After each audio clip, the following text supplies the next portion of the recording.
This is Christine Brown, and while I have to listen to this podcast as my motherly duty, you have the choice not to. My sons sometimes say some naughty things when they're trying to be funny, but really, they're just being stupid. If you still want to listen, go right ahead. I am not your mother.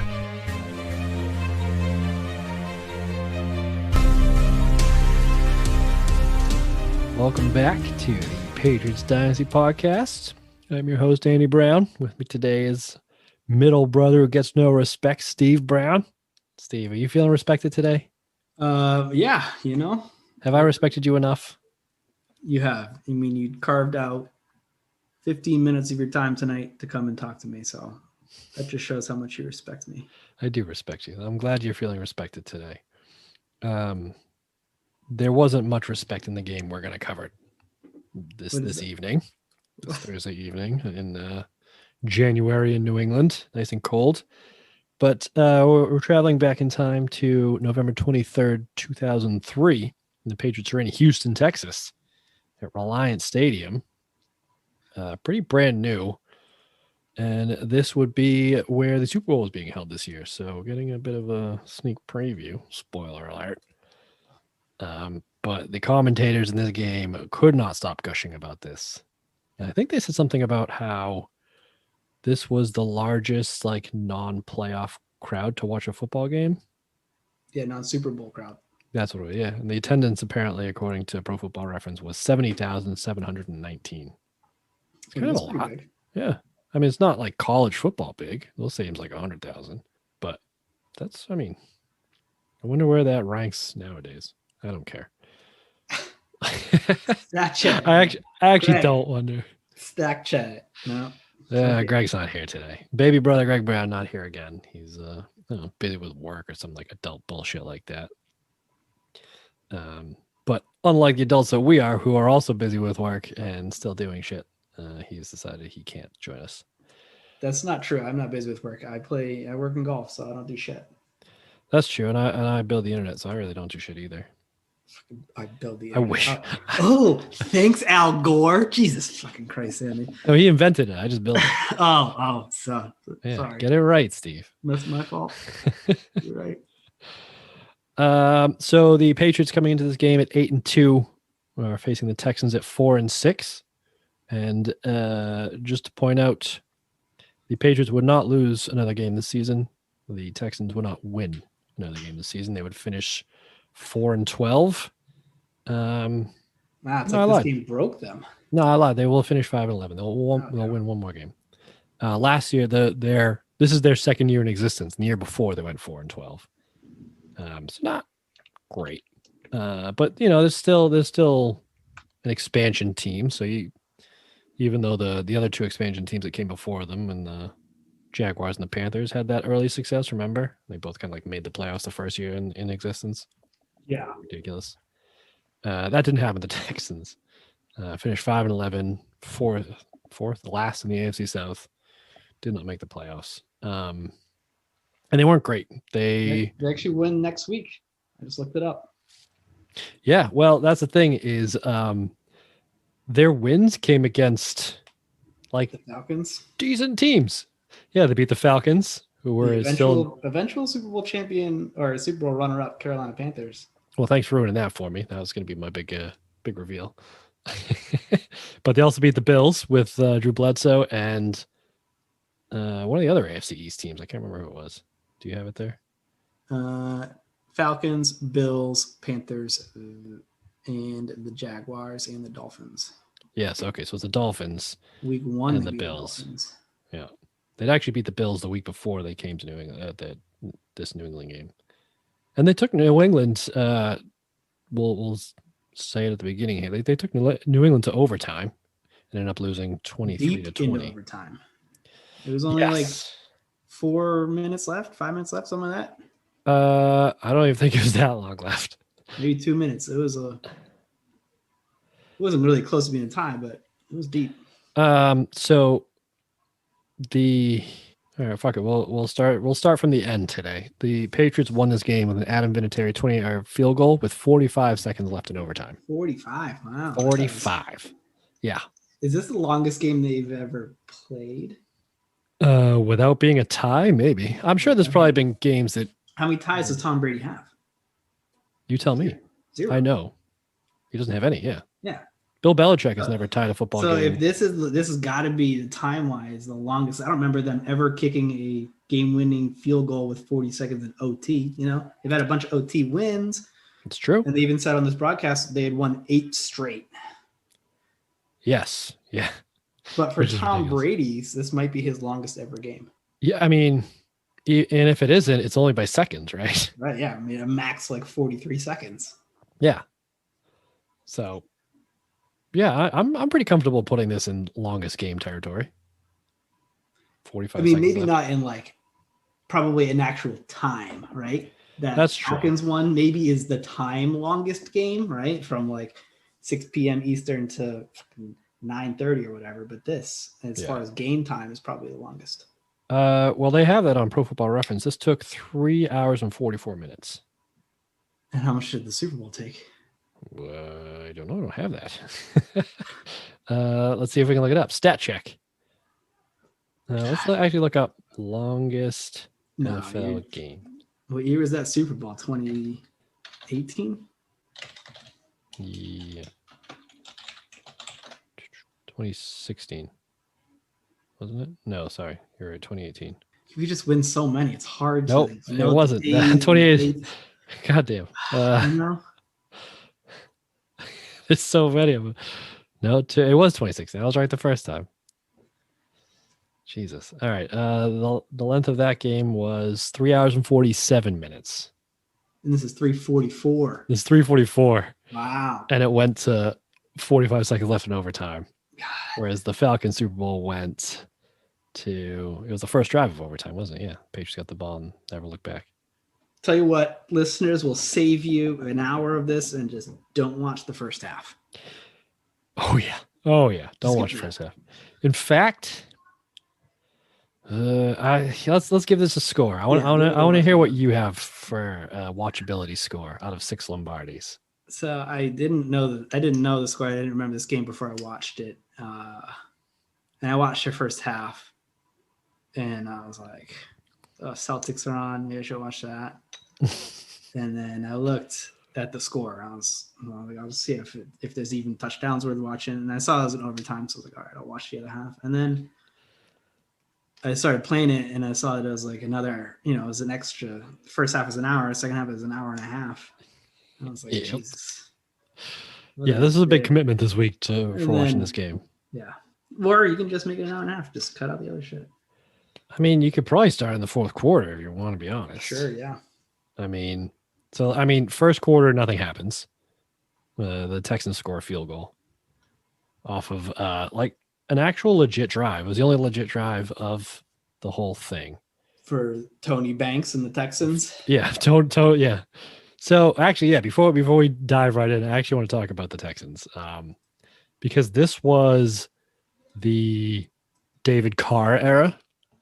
The David Carr King of Sacks, because in the 5 years he was with the Texans, he had. Yeah, Jesus. It's not David Carr's fault. Okay, I think everyone needs. No, I'm not saying it is, but with the Texans, the king of sacks. He was sacked. Well, I mean, he's not the king. He's the poor sap of sacks. Well, the fact that he was able to rack up so many so quickly. Their O-line was trash. There was no names on the O-line I had ever heard of. In the 5 years he's with Houston, he had 249 sacks. He was sacked that many times. So he didn't have them. He was the victim of 249 sacks. Poor sappy sack. And this was the only year he didn't get sacked. Actually, let's say this. Out of those, this is the only year he didn't get sacked more than 40 times. Well, he wasn't even playing, Andy. He's injured in this game. Right. He only goddamn much. He only lasted 11 games, but in those 11 games, he was only sacked 15 times. Where in 2002, he was sacked 76 times in one season. Which let's do the math real quick. 76 divided by 16. He was sacked 4.4 3/4 sacks per game. He was sacked almost 5 times a game. And then this year was 15 because he didn't last the season. And then 49 the year after that, 68 the year after that, and then 41 before he finally left Houston. After he left Houston, he never started a full season, but he also never got sacked more than 13 times in a season. That being true, Tom Brady took 4 sacks in this game. True. Banks took 3. Yeah, David Carr wasn't sacked once. Yeah, and Carr took 0.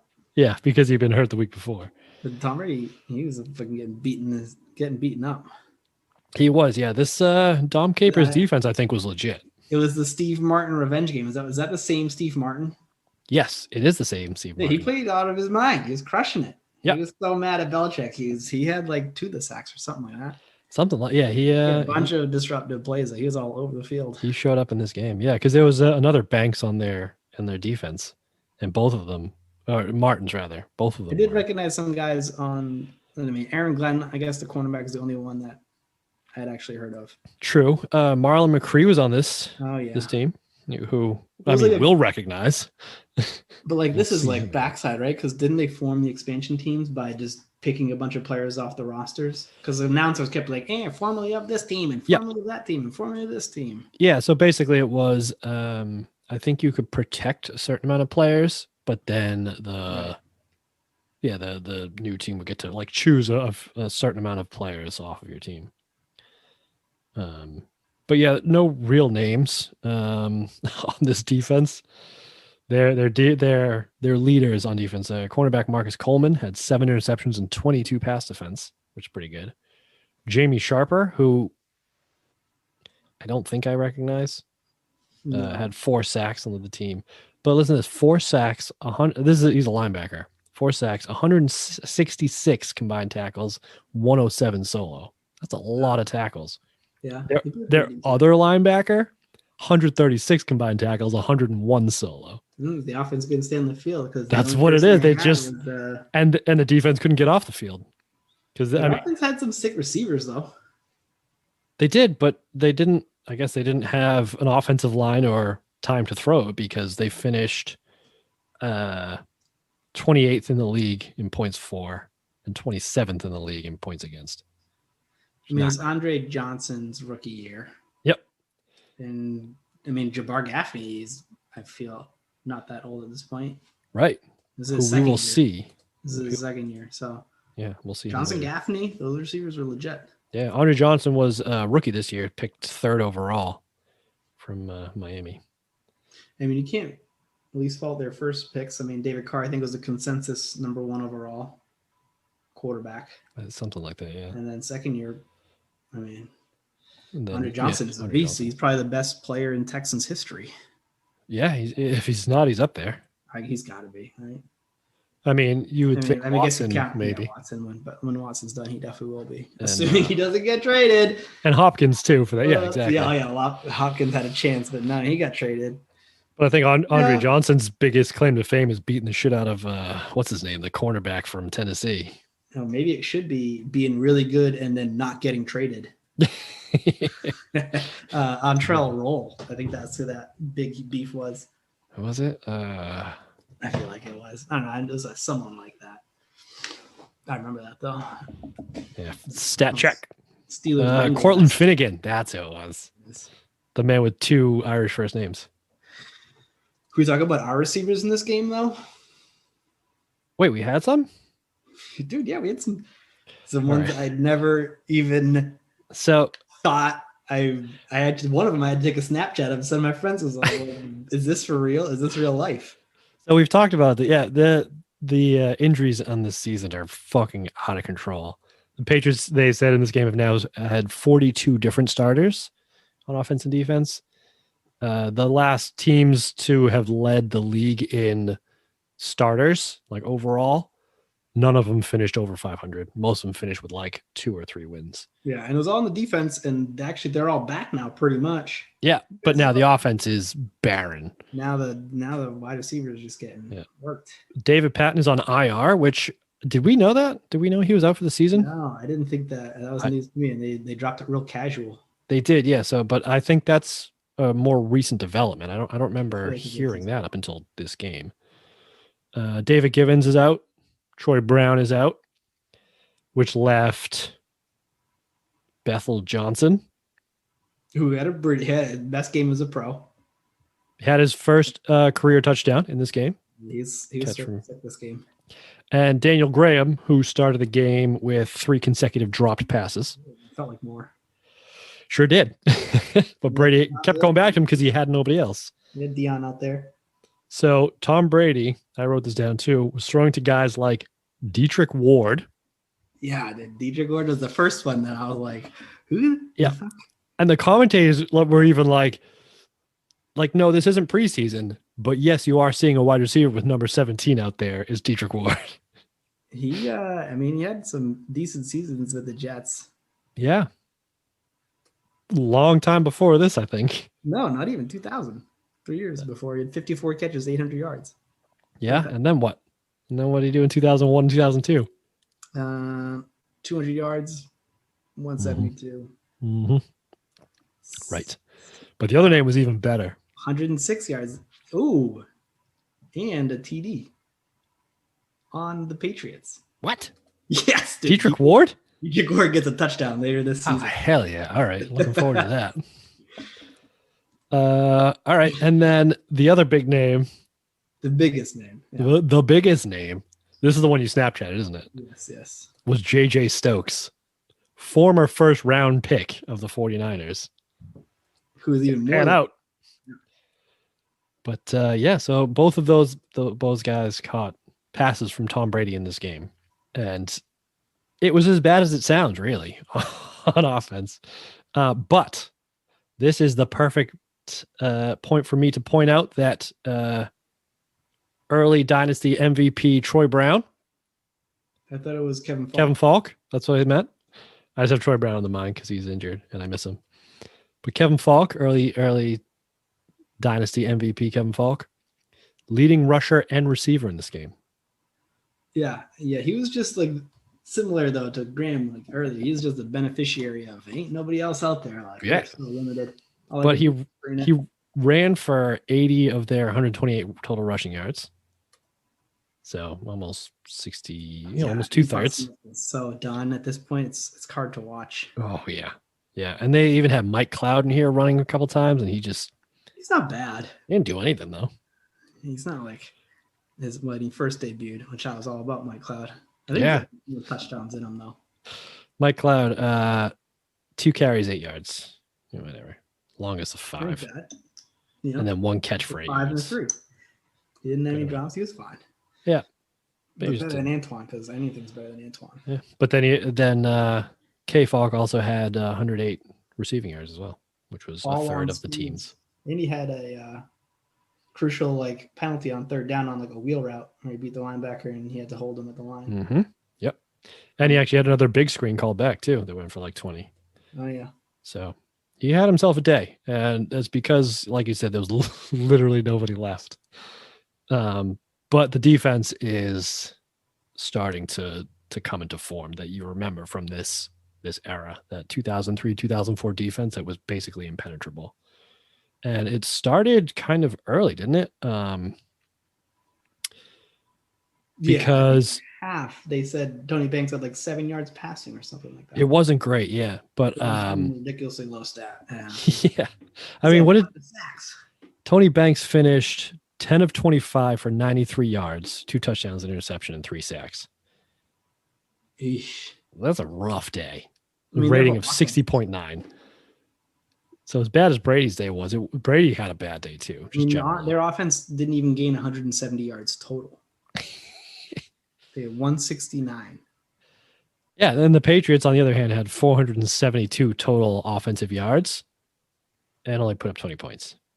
The numbers were stacked on the Patriots' favor. They had offensive plays was something. They showed that too. And it felt similar to the Falcons Super Bowl where they had 85 offensive plays, but just kept turning the ball over and shit. 3 times. Yeah. I think all of them were Brady's fault. Oh yeah, because they had the 2 interceptions, every single one. and then Brady got hit as he threw, and he was getting dragged to the ground, tried to throw it, and it fell out backwards out of his hand, and that was returned. But getting ahead of ourselves here. You're so lucky too. Yeah. On his turnovers, but yeah, we'll get there. Yeah. But yeah, so the basically the first quarter was just one drive, surrounded by some 3-and-outs, and it was Texans they're starting to pull out all the stops in the first quarter. They tried a flea flicker that didn't work because the Patriots defensive backs didn't bite on it. But then they get that pass interference that brings them to New England 15. And then they tried another trick play where they did they tossed it to Gaffney, but it was technically a throw behind. Throw it again. He went to go throw, pass, yeah. And they covered it. Yeah, and so he reared back like he was going to throw, and there was nothing. So he tucked it down and ran for 15 yards down to inside the 1. This is the same Gaffney that ends up playing in the 2017, yeah? Correct. This is that same Gaffney. So, I mean, he has 2006, I think. It was even better if you remember from 2007. It was like that, but faster and more shifty. He had a sick run there. Yeah. Oh yeah. No, he was an elusive fellow. But so he takes it down to the 1, and so they have first and goal from even inside the 1, I'd say. And from there they go 3-and-out. New England defense. Ted Washington. There was a quote here. Randy Cross and Kevin Harlan in this one as commentators, which definitely not the A team, but that's fine. I think it was Randy Cross is the color guy, and he was talking about Richard Seymour and how big of a man he was, and Ted Washington's back at this point. So he said, talk about Seymour as a man. Ted Washington is a man and a half. It's fucking ridiculous. Yeah, the commentators, they were pretty on this game. I was not a fan of the commentators game. I did not. But yeah, just and they weren't wrong. Ted Washington, anybody that can make Richard Seymour look small is a fucking huge human being, and Ted Washington's that dude. This team, him being back, their run defense shored right the fuck up. Yeah. Oh yeah, immediately. Especially on this goal line stand where they basically the Texans go 3-and-out from the goal line, running it 3 times. No, they ran it twice up the middle. They threw Greg's favorite route on 3rd. Yeah, threw the fade route to Andre Johnson, and Ty Law covered it and then basically teabagged Andre Johnson. Dude, he should have got a taunting penalty. He definitely. Sure. Belichick, very mad about that. Yeah, not happy. I just believe Belichick was like, "You're so fucking lucky," because I would have given him 3 more downs. Because that was on 3rd down too. Yeah, you were getting off the field and you felt you had to be such a dickhead. You had to fucking stand over him with your balls hanging in his face and waggle your finger at him. He legit did that, and the commentators were like, that should have been a taunting. And I was like, nope. Yeah, sure. Yeah, it should have, but it wasn't. So good Texans. Huh? I just played that perfect. Yeah. It was the perfect throw too. But yeah, great ball. Yep, Ty Law just knocked the hands down right at the last second as Andre Johnson got his hands on the football. So they start off a field goal. That's it for the first quarter. Second quarter, Brady says, fuck it, and just drives the team down the field immediately and then hits Bethel Johnson for a 27-yard touchdown. Bethel Johnson's first ever as a dude. He looks sweet. What Bethel Johnson never really could do is break tackles, and he was breaking tackles left and right in this game. He wasn't bad, yeah. He was running routes and everything too. It wasn't just he ran a nice corner route, broke the tackle, and then field, and he's gone. Yeah, you can see that on Hype City Brady was too. They on the replay. Oh yeah, he was the first one down there to congratulate him. He did those 40 yards and jumped right into love the that. lap. Yeah, he don't do that no more. He does, just not for us. No, I don't even see him getting I don't know, a new player. I don't know. I haven't watched all the Bucs games, so I don't know if he. Well, I'm working on a new project, so I had to grab all of the touchdowns he's thrown as a Buccaneer, and he does that. Why are you grabbing? Oh, never mind. I don't even. Don't. Yeah. When it's done, I'll announce it. But yeah, he still does it. I'm not. Whenever it's done, I'm not going to watch it. Well, we'll see. We'll see. Yeah. So Brady, so he throws a touchdown. Pats are up 7-3, and then Texans go 3-and-out. Brady immediately drives them right back down the field again. They get inside the Texans 20. And then this is fucking ridiculous. Brady gets picked off, throws an interception on, I think it was on third down. Throws an interception basically on the goal line to one of their linebackers. I felt like it was even worse decision than that of him forcing it. He's getting like half tackled. He's on the 5-yard line. Yeah, everybody's packed in there. He just tries to throw it, and like 3 Texans converge and 1 picks it off. And it gets picked off. But as he starts returning it, Bethel Johnson comes and punches the ball out. And then the Patriots recover. I think 4A jumped on it. So the Patriots actually advanced like 10 yards. So now they're on like the 5-yard line. But then we got a new set of downs out of it too. Yeah, exactly. Because that's what happens when you fumble and then refumble it. And the only reason I knew that rule was when we used to play like Madden or whatever those games were and turn the fumbles all the way up. So every play had 3 fumbles in it. Oh yeah. And every play was always a first down because you would fumble it and the other team would pick it up and return it and they would fumble it and just back and forth. That makes sense. Yeah. Yeah. So I remember that rule from it was a real roller coaster of a play. Yeah.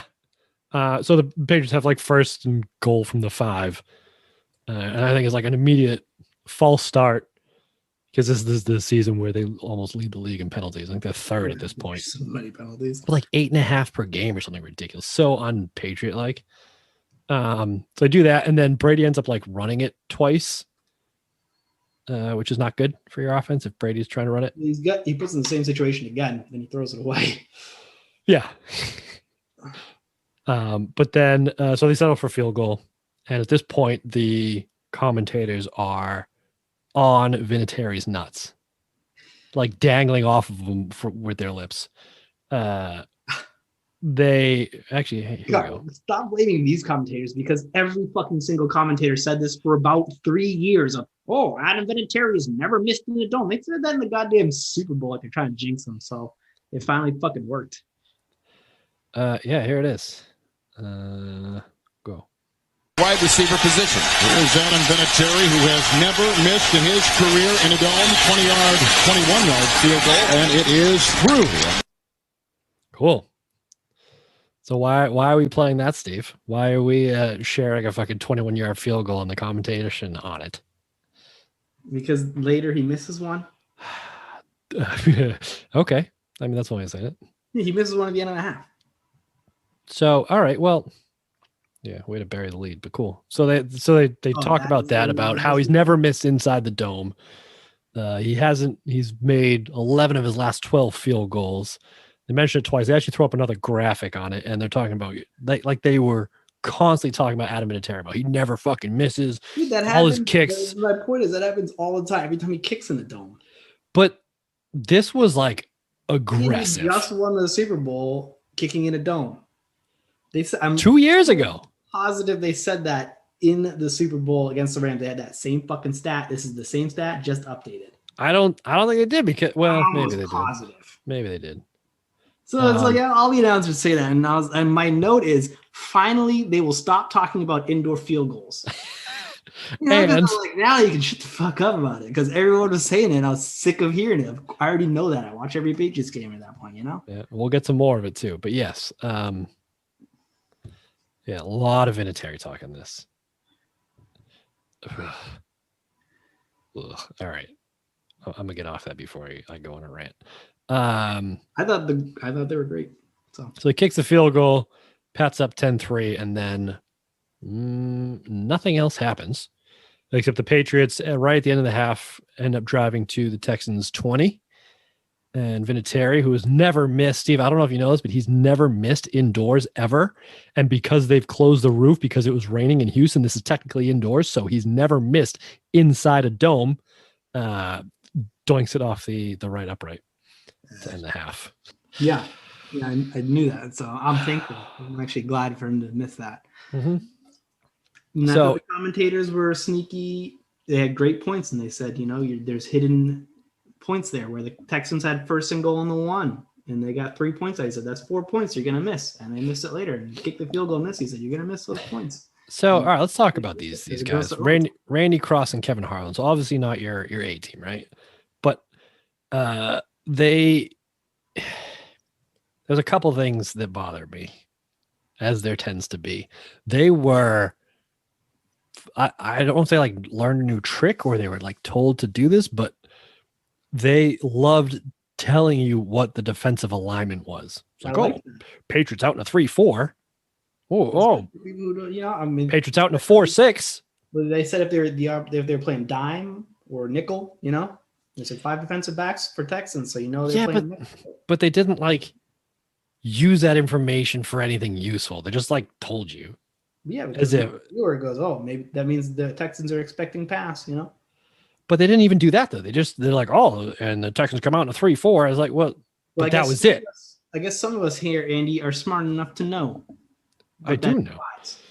But and like at times he was like, oh, they only have 2 down. The Texans only have 2 down linemen. I'm like, that's cool. Like, expand on it. These are the only 2 teams in the whole league playing the 3-4. So he's, making a comment on how these 2 defenses are some of the only 2 in the league. And stroke of luck, who's coaching this team? Tom Capers. Who ends up, coaching with the Patriots. Oh, yeah, he does, doesn't he? Yep. That's right. Good call. Unlike their defensive coordinator, Vic Fangio, who's the current Broncos head coach. Oh, I didn't know he was a DC. Yep. And he's not doing great as a head coach, whether or not it's the Broncos situation or him. Let's blame that on John Elway.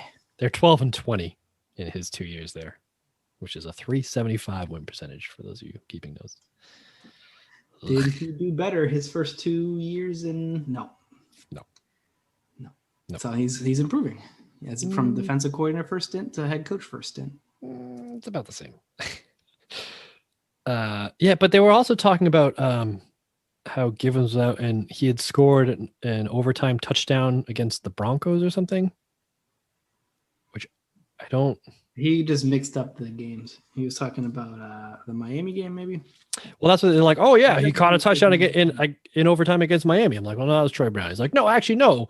Givens caught the overtime touchdown against the Broncos. I'm like, no, they haven't been in overtime against the Broncos since whatever. That game was intense, It felt like an overtime game with the intentional, safety and shit like that. I guess, but had the drama intensity of overtime. I don't know. But and lastly, on shitting on the commentators section of the podcast by Andy Brown. I believe it was Randy Cross was talking about the Patriots' biggest problem was that they had so many starters that they will dilute their own Pro Bowl votes. So they won't have anybody going to the Pro Bowl because they've had so many starters. Like, but Ty Law probably gets some votes, and Rodney Harris will get some. It's all stats, and he liked how they operated as a team. And they don't care about the stats, which is true. Okay. And great little bit of commentating. He said this screen game, how many reception yards did Kevin Falk have? He's like, it is the deodorant for this Patriots offense. Because they stunk out loud, dude. The whole offense stunk out loud, except for Kevin Falk, your early season MVP. Early Dynasty MVP. Mr. Rushing and receiving, because he's right, dude. The rest of the offense did stink. Well, they did not deserve to win this game. I'm going to say that right now. Yeah. They picked it over. Yeah. They had so many penalties. They were so shit. Yeah, and even like their typical score both sides of the half, which they were kind of set up to do. Vinatieri hits the upright at the end of the half, and then they get the ball coming out of halftime, drive down to the Texas 35, and go for it on fourth, right? Yeah, it's 4th and 5, and I don't know if they just like didn't trust that, like if there was something going on with them or what, but they're like, man, it's kind of out of his range. It was long. It was like what, a 50-yarder. Yeah, it was 50 plus, I think. Adam hits those. And your commentators, your boys there, like, oh, Adam Vinatieri is like money from 50 plus. He's got as long as 57, so there should be a chip shot for him. And then the page like, no, we're gonna go for a 4th and 5 and turn it over downs. Nope. Brant should have had it. Why would you go? The offense kind of, it stunk. There's no big plays really. There's the one to Bethel, a couple late, Well, and even on that play, they took a deep shot too, which almost made me think of like they were fine with giving up that field position because their defense was so good. And the Texans had done literally nothing so far in the first half.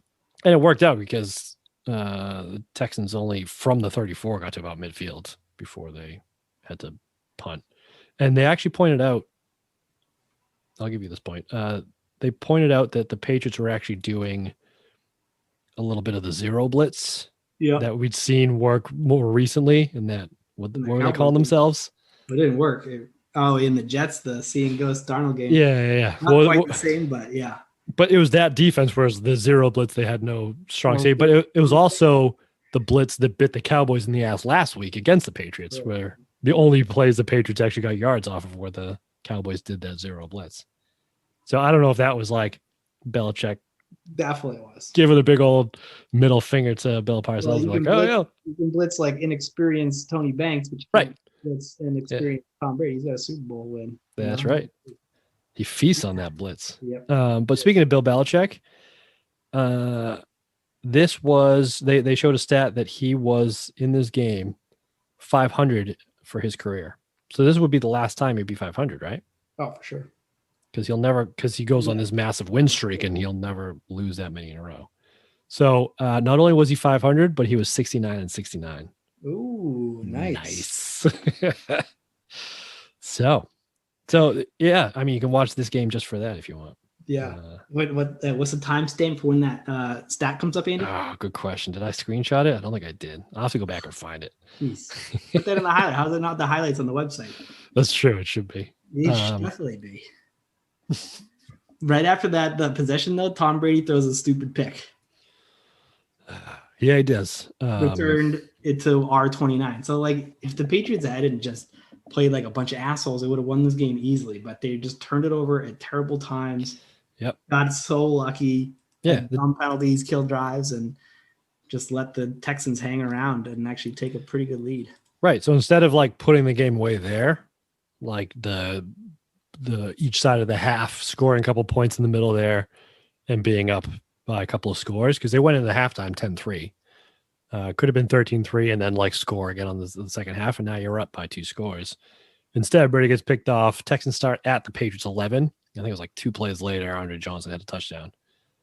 So now it's tie game, 10-10. Yeah, Texans feel pretty good about themselves. Right. But then Brady, in true Brady fashion, gets the ball back and immediately storms right down the field again in like fuck you mode. This is where he hits JJ Stokes to get it inside the 10-yard line. 31-yard bomb. Yeah, that was your JJ Stokes Snapchat sighting, of the game. And so going into, like, Brady gets sacked on third down in the last play of the third quarter. So fourth quarter starts with Vinatieri hitting a short field goal, which he actually makes. So off the schneid again, kind of. And now we're in the fourth quarter, and this is where shit just kind of goes a little wild, because it was 10-10 at the end of the third, and this game ends 23-20. In overtime. Right. 30 seconds left. In overtime, right. So, and Vinatieri's just kicked the field goal to make it 13-10. Just skip to this quarter, you don't need to see. Yeah, that's what I'm saying. So skip to the fourth quarter. We talked you through all of it. Yeah, we should mark what time that starts. So just get the video and start it at. Yeah, we should. It probably lasts like 45 minutes. It probably is, yeah. Just start at the second half. It'll be fine. Yeah. But yeah, and the game is on YouTube, so you can find it on the website. We'll post a link in the show notes to the website so you can find all this stuff. Patriots Dynasty.info. That's right. Where I used to think it was, I don't know why I thought this when you first started this website. I thought it was Dynasty. It is. Well, like nasty in all caps. So like you didn't say dynasty. It was like the Patriots Dynasty was nasty. We put the nasty in the dynasty. Yeah.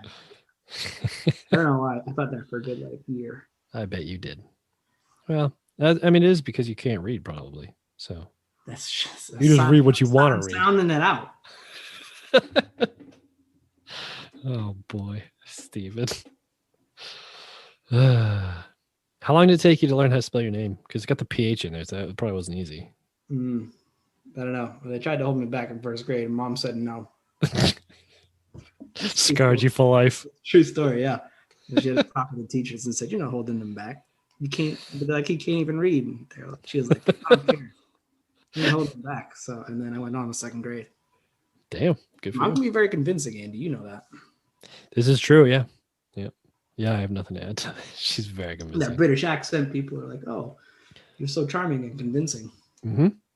Yeah, no, she convinced a lot of people to do a lot of things. I won't give you a speeding ticket.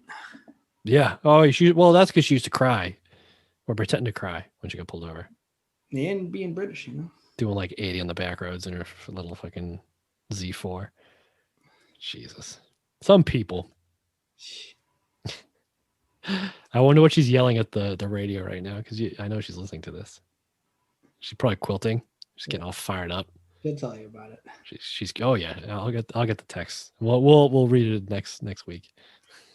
So let's get into the fake tuck rule, because that's the next big play here. It is, yeah, because the Patriots hit the field goal to start the quarter, and then Texans immediately go 3 and out and punt it, and so New England again drives straight down the field.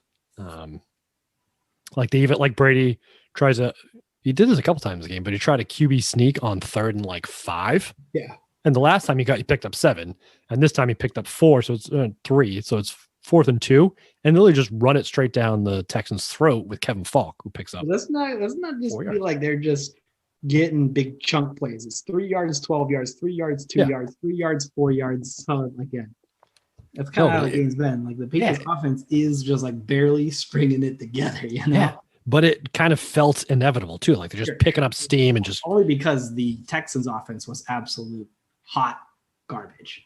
It was as it hadn't been for our turnovers, they would have like 0 points. Right. Yeah. Oh yeah. They haven't been able to actually do anything, maybe get a field goal, but because we've been keeping them in the game, they've been just taking advantage. They've been capitalizing when they've been given some turnovers. Which I think the commentators were kind of alluding to. That's kind of how this team was running, where they trap game, which is true. Yeah. And they were next week we got the Colts, who are also like 8-2 or whatever. Yeah.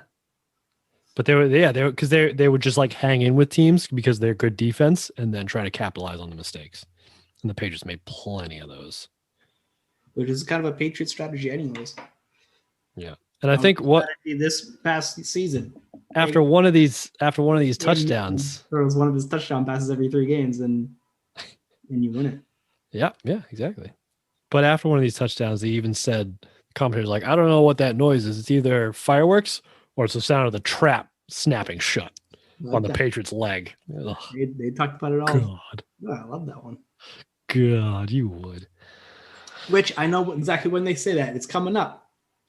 Tom Brady fumbles it again. Yeah, throws it backwards. They were almost saved by the tuck rule, but they weren't, because the tuck rule is still in effect.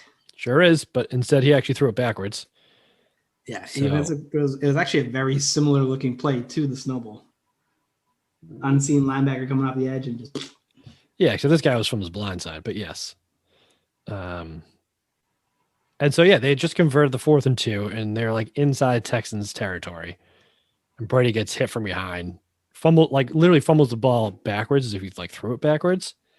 And one of the Texans linebackers picks it up on like the full sprint and gets down to Houston 36. Fumbles it on 35. They take it all the way to New England's 31. Yeah. And so starting there, they would eventually convert one of their few 3rd downs, because Texans, this I did take a screenshot of. Houston Texans on the season were converting 3rd downs at 33.3%. Not great. It's to Andre Johnson. I mean, and they were 2 Andre in this game. They were 2 of 9 on the game until this Andre Johnson 3rd and 9 conversion. He had a tough first half, but he picked it up in the second half, which is, I mean, this is game 10 for him or whatever it is. Yeah, or 12 or whatever. I think we're in week 12. As a pro, and he's getting covered by Ty Law. Right. Taunting the shit out of him when he doesn't convert on 3rd down in the end zone. But they actually even, before the game started, they were talking about how, we talked to Ty Law, and he's hurt, but usually he would cover the the leading wide receiver and just follow him across the field wherever he goes. But they're so happy with Tyrone Poole and the way he's covering that Ty Law is just going to play one side of the field, and if AJ goes the other side, he's just going to be covered by Tyrone. They tried to go after him too. Tyrone Poole played it really well. Tyrone Poole had himself a game in this game. He similar to the Steph Jacksonville AFC Championship battle. The Gilmore, similar, but it was kind of over his head more and not like a dive out. It was a very similar play.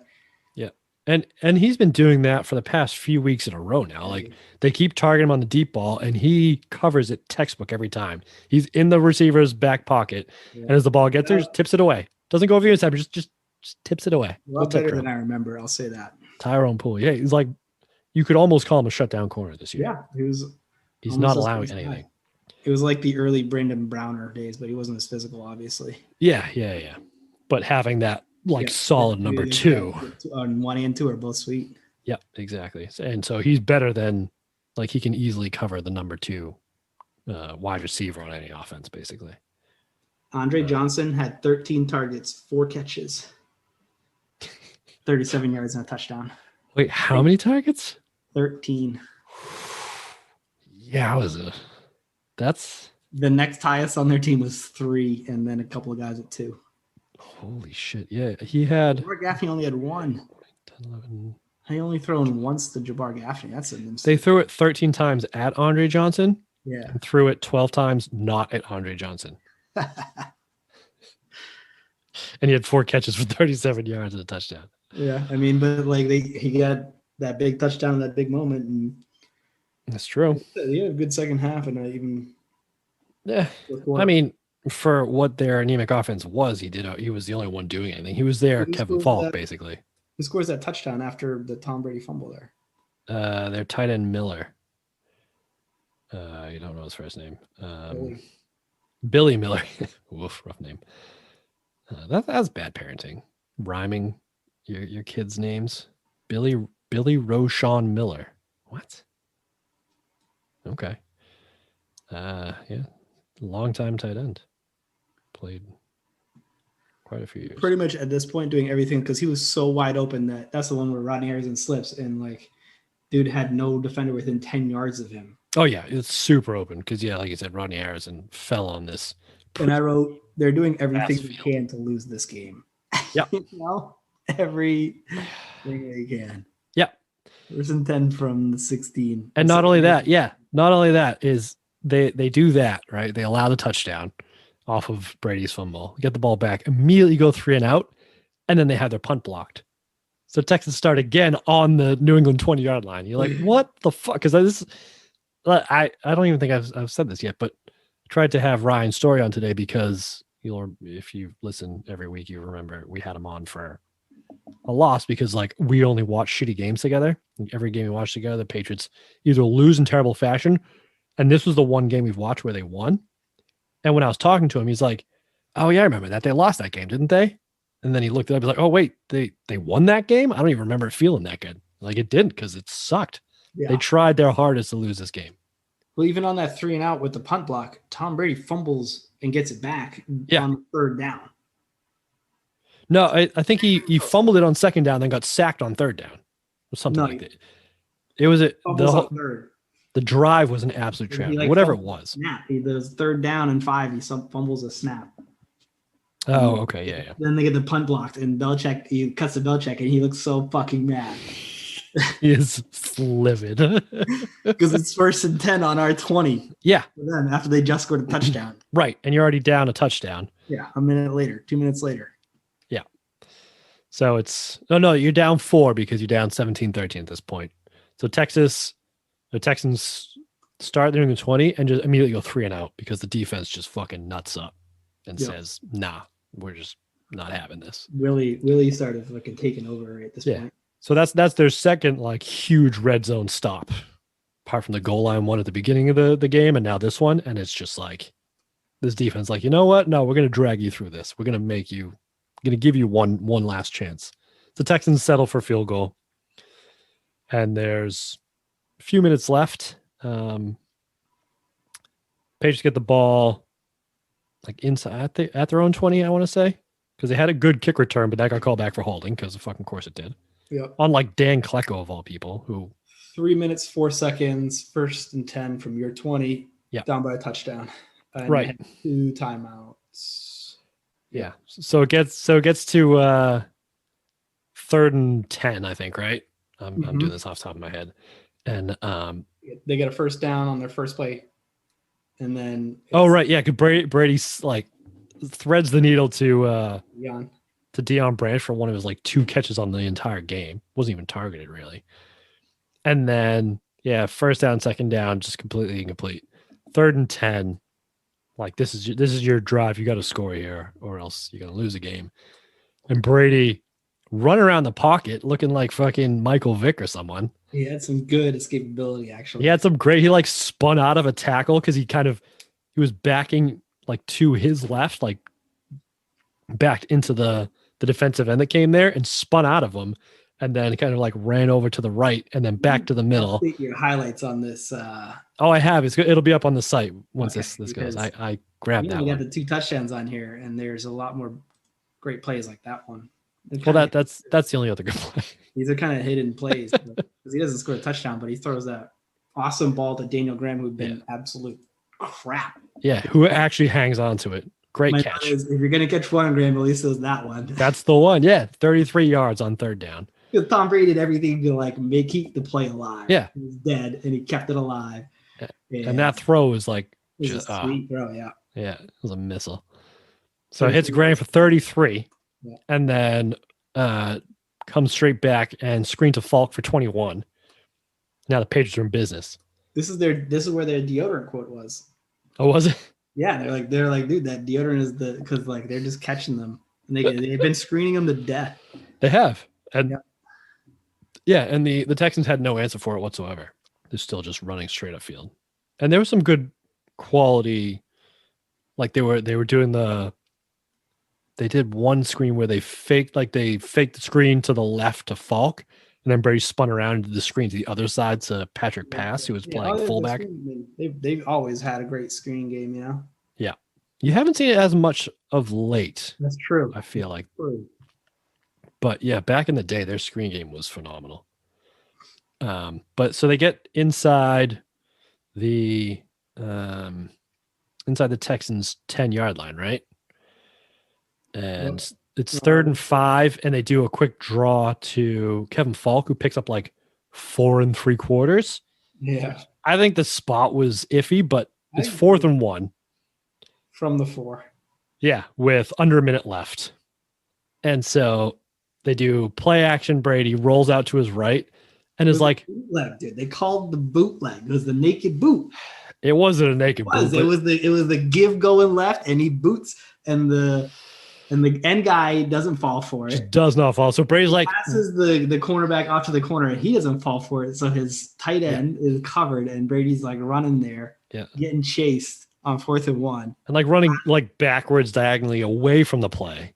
You're like, oh fuck, I've seen this away before. From the pressure. Yeah, goes against his body to Graham. Yeah, into double coverage, and Graham just like plucks it out of the defensive back's hands as he's going to the ground for the tying touchdown with 40 seconds left. Like, talk about redemption.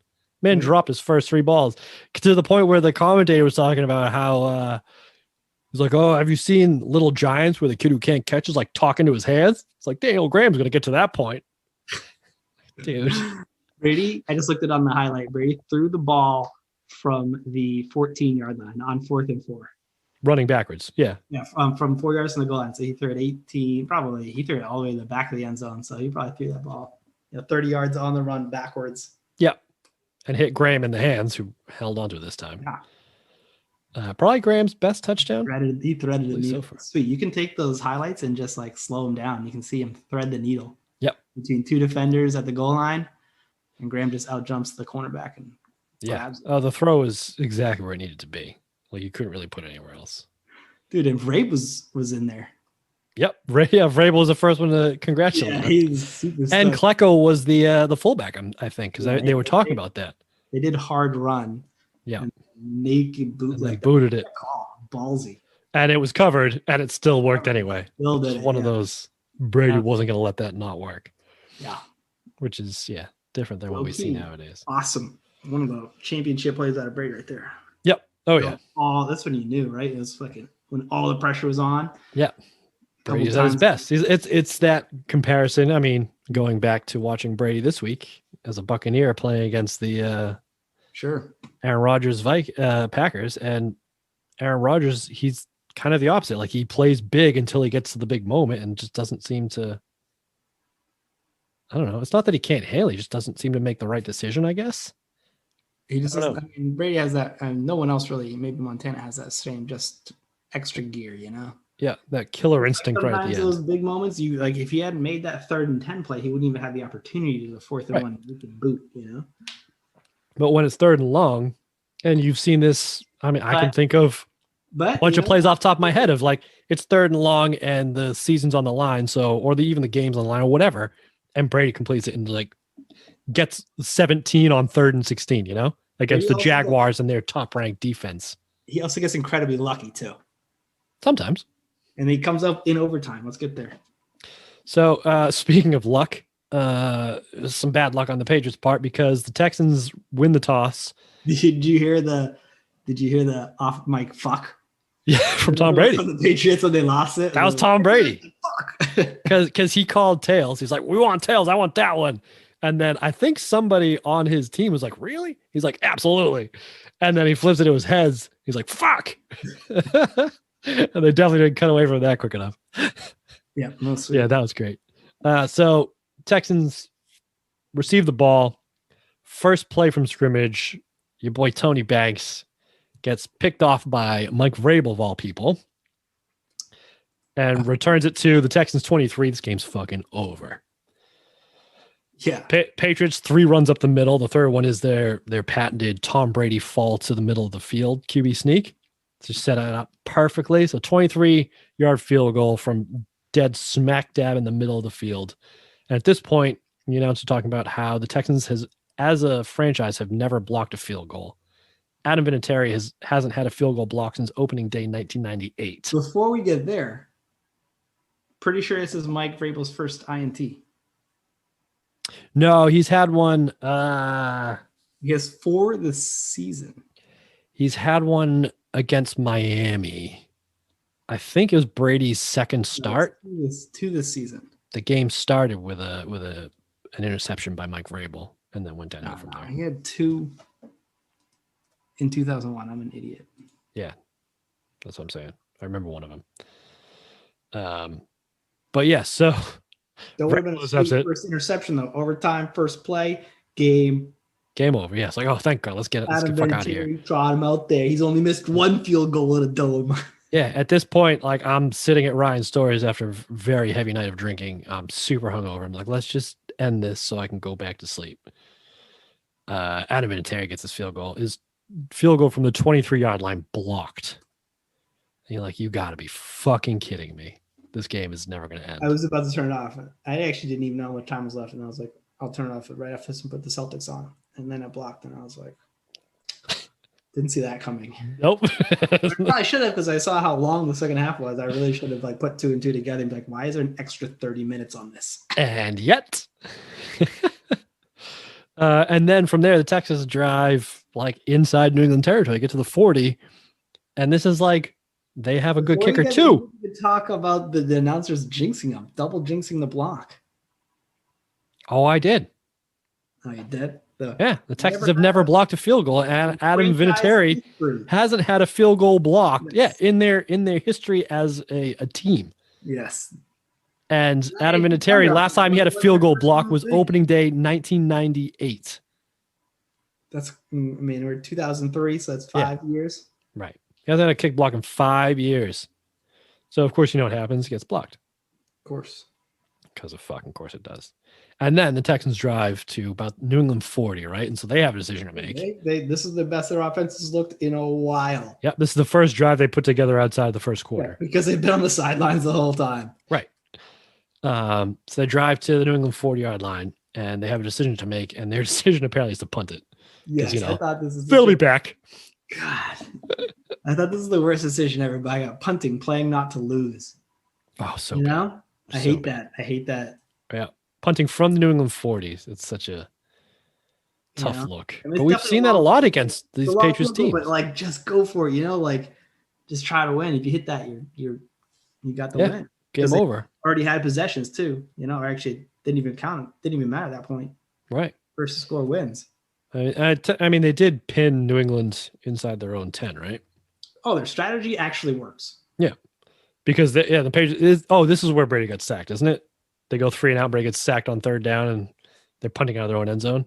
No. No, all right. Well, whatever. It's around here. They go 4 yards. 4 yards, no gain, 9 yard sack. They're on their 13. Yeah. Okay. Yeah. No, on their 4. Right. And so the Patriots basically punt from their own end zone, and Texans do nothing. Well, they don't need to because they already started in field goal range. They get it on the Patriots 35. Oh, that's right. Yeah, because Ken Walter was freaking 31-yard punt. I actually looked away at that point, so I'm glad I didn't see that. Such a bad game.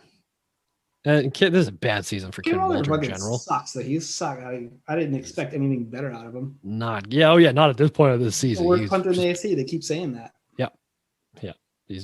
I think he's maybe the second worst in the league, if not the worst at this point. He's just not good.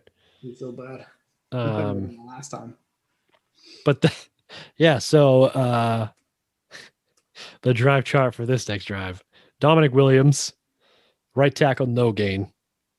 Left end, minus 5 yards. And now they're back on the New England 40 again. And what do? They go at Poole, and Poole makes a great. It was Willie for tackle, no gain. Willie tackle, 5 yard loss. Yeah. And then Tyrone Poole makes a fantastic play on third down on Andre Johnson. But it wasn't even like they were going for the shot again. It was like a 20-yard route. Yeah. And if they had picked up the 5 yards that they lost, they're in field goal range. They can give it a shot. But instead, they're back on the Patriots 40-yard line, and we know from last time they didn't kick a field goal from there, so they punted again. And again, fair catch at the 14-yard line for Kevin Falk. The Patriots started 14. Punting there again, I don't know, go for it. Just anything. Let's just try something. Yeah. And then what happens to you? And then it's Tom Brady time again. Mm-hmm. So 16 yards, Kevin Falk. 5 yards to Dietrich Ward. 14 yards to Bethel Johnson. 13 yards to Deion Branch. 10 yards to Christian Fourier. And now they're just running it because they're inside. And this is also the best the Patriots offense is like. I think because the Texans defense was so tired too at this point. They've been on the field for so long that similar to the Atlanta. This game has some similarities to Atlanta Super Bowl in that eventually they just couldn't stand to the onslaught of Tom Brady, and they're just And so this drive was especially inevitable, but it didn't end in a touchdown like it did in the Super Bowl. But they get inside the 20. Kevin Falk up the middle 5 yards. Kevin Falk on the middle 3 yards, and on 3rd and 2 with 45 seconds left, Adam Vinatieri finally manages to connect on a 28-yard field goal. That makes it through the uprights, and the Patriots escape with how many wins is this in a row? Yeah. Snuck out of the trap, managed to shed the trap that closed on their leg. 1, 2, 3, 4, 5, 6. This is now their 7th win in a row. They're 9-2, first place in the AFC East. And they're showing the Chiefs were 9-1 and we're playing again later in the day. And the Colts were also 9-2 after beating the Buffalo Bills coming from behind in similar fashion. Which is great because next week, speaking of those Indianapolis Colts. Let me touch on my Brady is lucky and not just great. I'm not saying he's not great. I'm saying he's great and lucky. Touch it, Steve. Touch it. The second play of that overtime drive where he just says, see you later. He throws that brutally bad pick. Where the safety comes over, intercepts it. And it was just way overthrown, just an awful ball. And he gets picked. And there's like a no-doubter, Mm-hmm. And there's that holding penalty on the receiver. And they showed the replay of it a couple times. And I saw nothing there. Yeah. It was like the softest call of all time. And he just got so big because he almost just 3 minutes left in overtime, throws a pick. Yeah, there was a few soft calls in this game. Like they called the Texans linebacker for roughing the passer too on Brady's game tying touchdown. You're like, that's true. He pushed him as he threw the ball. Yeah. Even in today's standards, it wasn't that bad. And back then, this is actually kind of when it starts, though. It is. This season is sort of when it really starts. They call it so much harder. Yeah. On the quarterbacks absolutely. Yeah, it was. I'll give you that. He was lucky on that play. All right, let's do some best and worst. All right. You go first this time. I always go first. I'm happy that they didn't jinx the overtime with they've won 8 or 7 straight in overtime. They put that up a couple times, so I thought they were going to jinx that too. They also said that they had won 16 consecutive games when leading in halftime too. Didn't manage to jinx that. There was a Josh Beckett sighting. Yeah. MVP of the Marlins. I guess he's Yeah, he's a Texas boy. We'll see you again, Josh. We sure You're will. about to be a very rich man. Very, very rich. Very rich man. There was a air horn during a fair catch. Oh, yeah. Is that There's like a Patriots player is catching a punt, and they air horned it right as soon as he's about to catch it. Which I thought, gotta respect that. That's some good hustle. Nah, it's fucked up. Lasers in the eyes, that's not legit. True. But an air horn, I don't know. There's whistles, there's air horn, you gotta be able to concentrate. Yeah. It's just like making noise. I don't know, you can just hold an air horn down. That's just fucking annoying. But if you blew it right when they're trying to make a catch, I'm kind of in on that. Yeah, get it. And my best of the best. Oh. I don't know if you noticed this, but I certainly did. And the commentators actually very briefly touched on it because, I first noticed it and I was like, "Oh, I wonder when they're going to comment on it." And they did the first game, and I was like, "Whoa!" The Belichick cutoff sleeves hoodie. This is the first cutoff sleeve hoodie game. It was so bad. I don't know if it was the first. It was the first time they talked about it. I'm telling you, go back and watch it. I've been waiting for this thing. It's so bad, and he has something strapped around his chest. He has someone lay out his clothes for them, and I'm thinking, no way, does Belichick have someone lay his clothes out for him? Nope. No. Just because he won the Super Bowl, buddy. No, he grabbed that out of the dirty hamper. You fucking know. He's like, "Oh fuck it, that'll do." Yep. Oh, these sleeves are a little long. Let's cut these off real quick. Where's my box cutter? He probably does his own laundry too. Yeah, but badly. He probably just throws everything in once a week, and it's completely overstuff the thing so nothing actually gets clean. Lets it sit for a day so it gets all moldy. Yeah, that's what I do. Yeah. Yeah, just like the rest of us. I'm about cleaning it right away. I don't get that shit to get moldy. I'm not. I wash my shit at least twice because I forget the first time. It's not great. And then probably the worst. You can see Ty Law super hurt, and he was limping everywhere. Yeah, they said something about he had a pec strain or something like that, or something. No, it was his ankle's been hurt all year. He's missed a couple games. Yeah, but his hamstring was also tweaked. But they said something about something to do with his ribs or his pecs or something like that too. Yeah, because the commentator was that's the sort of shit that would hurt me getting out of bed. Yeah, and he's out there playing a football game with it. They said. Yeah. So. Yeah. All right. Is that your? Those are my best and worst. Love it. All right. Let's see. My best sneaky best was Tyrone Poole, not only playing great defense but returning punts today, and doing a damn good job of it. And Patrick Pass was back on kick returns, and I liked that. I like Patrick Pass. I remember liking him returning kicks. Yeah. Yeah. But Tyrone Poole, 4 returns, 42 yards. Is averaging over 10 yards a punt return, which is not too shabby. So not bad. He's contributing on special teams. He's like a number 2 corner. He's a great signing, and I forgot he was this good. Yeah, and his fucking coverage is outstanding. Yeah. I mean, the worst is the first 3 quarters of this game. And the goddamn commentators talking about Adam Vinatieri never missing so that he would miss. They did talk a lot about how great the field was, though. And I guess there's trays of grass that they move in and out. Sure. But they clip together seamlessly. But then Adam Vinatieri couldn't kick a field goal, and Rodney Harrison fell over nothing. That's not the grass's fault. But... Bethel Johnson come on, please. had a touchdown that he to do what they do, where they just roll it outside and grow it, and then roll it inside. But it's the same idea. Grow it outside and then pull it in. So I'm sure it was in good shape, better shape than the Patriots Stadium. That shit. You know what they should have done though, if they wanted to grow grass outside? Not put a fucking roof on it. We're in Texas. Why play in the fucking rain? No, dude, how often does it rain in Texas? No, it's so hot. Who cares? Dude, it's fucking ridiculously sprinklers on it. Remember we went to Dallas? It was so fucking hot there. I didn't go there. No, But dude, fuck should have gone because it was so hot. I didn't go because it's Like, too you fucking can't hot. stand outside. Like, man, I couldn't even stand outside for more than 30 minutes. We had a pool too. Dolphins don't Like, seem to. I need to be sitting in the shade in this pool. It's so fucking hot. Well, you're also like the whitest skinned person I know. With I that live in forehead, Virginia, like. you know, down here, Virginia, Doesn't real hot. get that hot. Doesn't get Texas hot, apparently. I live in a You couldn't swamp. fucking handle it. Different. It's fucking humid.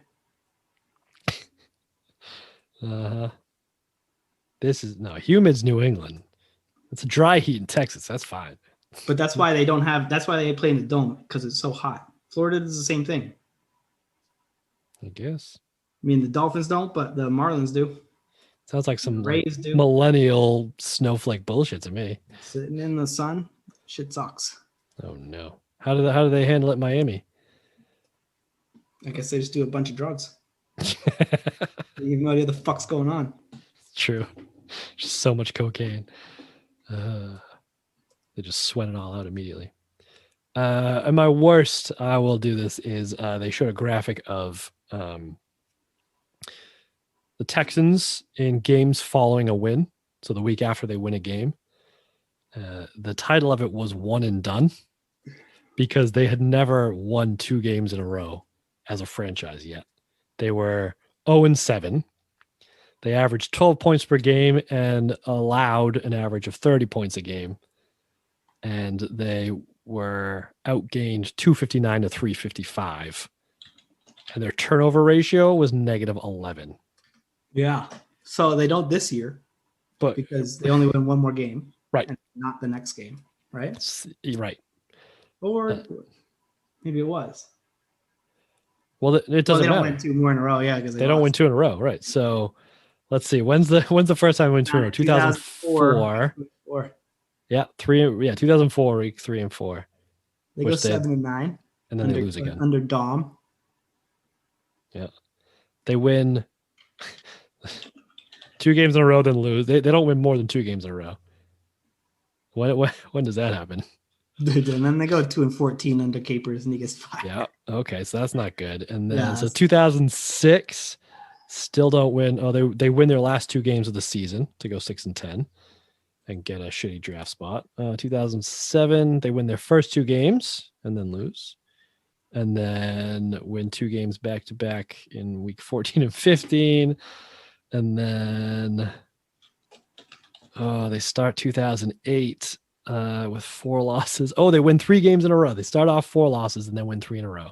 It's the first time they win more than 2 games in a row. Oh boy, it's 2008. Tom Brady's already gone fucking 16-0. 2008. Or they can go 4-0. He's already gone 16-0. So that's the first time they win more than 2 games in a row, and they still finish 8-8. They have a 3-game win streak and a 4-game win streak. And they follow a 4-game up with a 3-game lose streak. It's not great. And then follow that up with another 4-game win streak. 2009, they have their first winning season by winning the last 4 games of the season. Yeah, oh my goodness. I mean, there's some big Texan games to come when Andre is like even more of a beast, you know? Right. So he gets real good in the Matt Schaub years. Yep. Yeah, we'll see that coming up. But before that, we have maybe the regular season game of the season, like the premier, most memorable. I don't even remember any of these games, so I'm looking forward to it. I was thinking this when I was watching this, I was like, I don't even remember who we play in the playoffs. Steve, I really don't. I can't remember the AC championship. For the life of me, don't tell me. I want to figure it out. He'll figure it out. Yeah. But yeah, so next week it's the 9-2 New England Patriots facing the 9-2 Indianapolis Colts for battle for, I think, technically second place in the AFC. Yeah, at this point, maybe. Yeah, depending on how the Chiefs do. I don't actually know at this point. But yeah, so it's going to Peyton Manning's house. We haven't been there since the David Patton game, I think. You know, 1. Yes, for sure. So it's been a couple of years. We're back there because they're recently out of the division. Once the Texans joined, that's when the Colts left. Correct. 2002 was when the realignment happened. So they're no longer in the division. Although I will say, one of my favorite Jets statistics is that the Indianapolis Colts have more AFC East championships than the New York Jets do. And they haven't been in the AFC East since 2002. That's great. The Houston Oilers overall too also have as many AFC East championships, and they haven't been in since who the hell knows how long. So that's a good time. So yeah, next week the battle wagons meet. It sounds in like Indianapolis. Greg said he would be on that one. Yeah, oh yeah, he's not gonna. He said he may even watch the game, so that's how you know it's. Yeah, that's true. So I have big expectations. So get ready for a 5 Lombardi watchability score or something for next week on the Patriots. Oh wait, before we call out, don't forget if you would like to drop us a line, Steve. If people want to get a hold of us, yeah, I can't remember it. If you're Mama Brown, what do? You just fucking call up Steve and yell at him. Yeah. Or you can text the Dynasty Hotline 603-505 Troy Brown for 3. 8043. That's right. Troy Brown for 3. I can do that. I can never remember the 505. I'm so bad at it. That's all right. Give us a text. It's SOS. So you see it? Save our souls. Troy Brown for 3. Save our season. Troy Brown for 3. Ooh. Oh, not bad. So yeah, 603-505-8043. If you shoot us a text, we'll probably shout out. And if you're exciting enough, we may even have you on the podcast. We'll see. So until next week, we will see you then. See you later. See you later.